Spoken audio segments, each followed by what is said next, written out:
Baik, saya lanjut.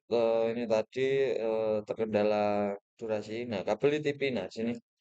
Nah, dalam LAN, kabel UTP terdiri dari 4 pasang kabel berkode warna yang dipilih bersama-sama, lalu dibungkus dalam sebuah plastik fleksibel yang melindungi kerusakan fisik ringan, seperti dilihat pada gambar. Nah, seperti ini.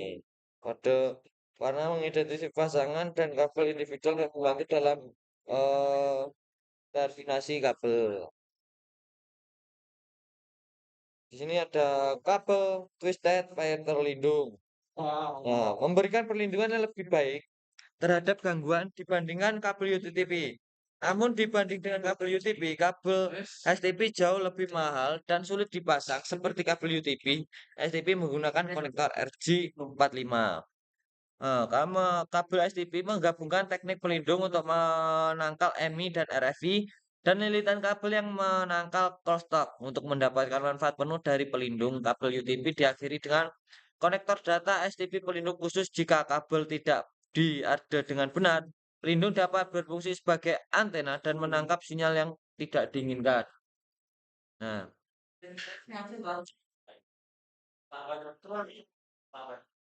terus di sini ada kabel koaksial. Kabel koaksial atau yang disingkat coax mendapatkan namanya dari fakta bahwa terdapat dua konduktor yang berbagi sumbu yang sama. Seperti yang ditunjukkan pada gambar, kabel koaksial terdiri dari berikut: konduktor tembaga, terus lapisan isolasi, bahan isolasi, terus seluruh kabel ditutupi dengan jaket kabel yang mencegah kerusakan fisik ringan. Nah, instalasi ini meskipun kabel UTP pada dasarnya telah menggantikan kabel koaksial, dalam instalasi Ethernet modern, desain kabel koaksial digunakan dalam situasi berikut: instalasi nirkabel, instalasi Ethernet kabel. Nah, seperti ini. Nah, ini ada quiz lagi, kita next saja. Eh, kabel UTP. Sifat-sifat kabel UTP. Nah, pada topik sebelumnya kita telah mempelajari sedikit tentang kabel tembaga Arcetrage UTP. Karena kabel UTP merupakan standar untuk penggunaan di LAN. Topik ini membahas secara rinci tentang kelebihan dan keterbatasannya, serta apa yang dapat dilakukan untuk menghindari masalah.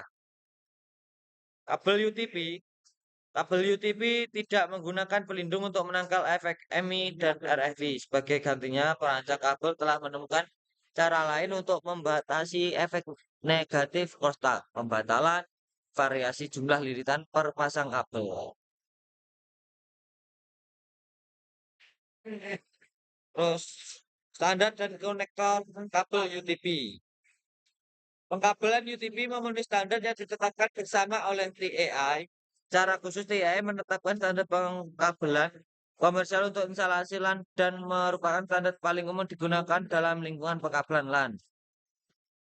Jenis kabel, panjang kabel, nah, terus konektor, terminasi kabel, metode pengujian kabel. Nah, karakteristik kelistrikan kabel tembaga ditetapkan oleh Institut Elektro atau IAAA. Nah,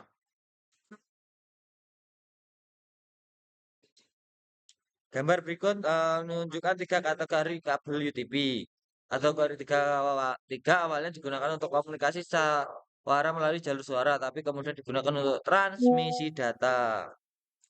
Terus kategori 5 dan 5E digunakan untuk transmisi data. Kategori 6 memiliki pemisah tambahan di antara pasangan kabel. Nah, seperti ini contohnya. Nah, di sini ada colokan RJ45 UTP. Nah, soket yang ditunjukkan di gambar adalah komponen betina dan perangkat jaringan dinding stop kontak per partisi bilik atau panel batch. Bila diakhiri dengan tidak tepat, siap kabel berpotensi menjadi sumber penurunan kinerja lapisan fisik. Nah, terus ada soket RJ45 UTP.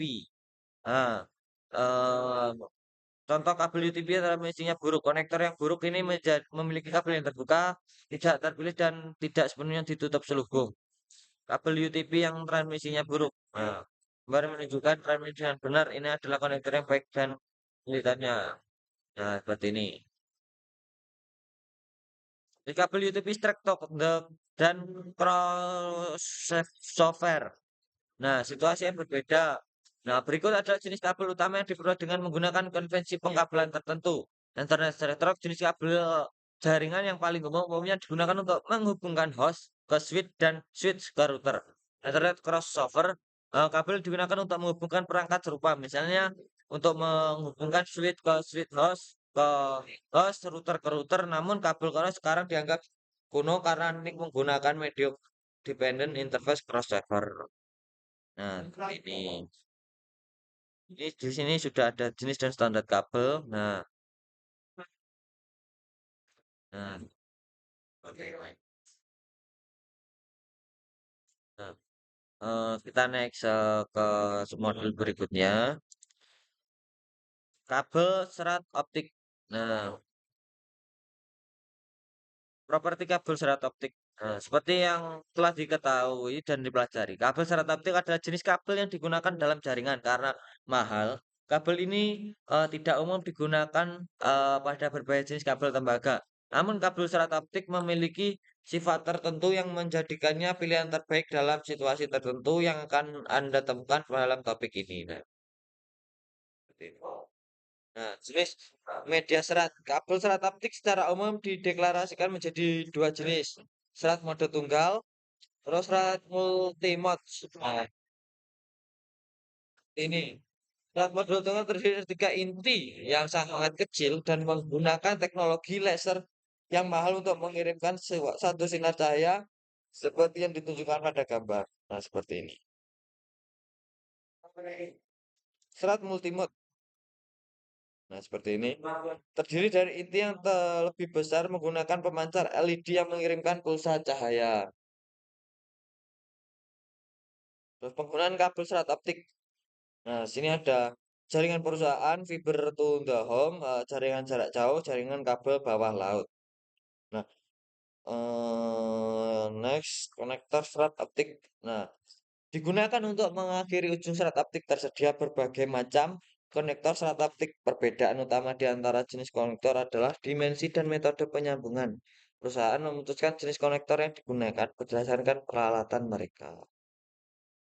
Ini ada masih penjelasan untuk terkait yang tadi.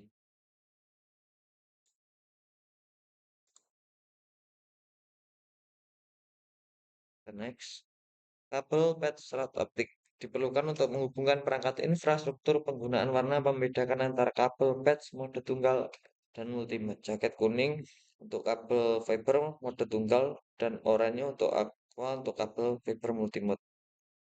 Nah, seperti ini. Serat versus tembaga.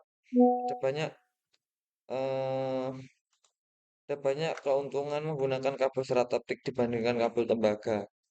Nah, tabel berikut menyoroti beberapa perbedaan tersebut. Nah, seperti itu. Perbandingan kabel UTP dan ke fiber optik seperti ini. Mungkin bisa dibaca sendiri. Periksa pemahaman Anda. Nah, di sini ada kuis, kita next saja. Mempersingkat waktu. Bentar, masih tertutup. Nah, berarti media nirkabel. Nah, media nirkabel membawa sinyal elektromagnetik yang mewakili digit biner komunikasi data menggunakan frekuensi radio atau gelombang mikro. Media nirkabel menyediakan opsi mobilitas terbaik dari semua media. Dan jumlah perangkat yang mendukung nirkabel terus meningkat.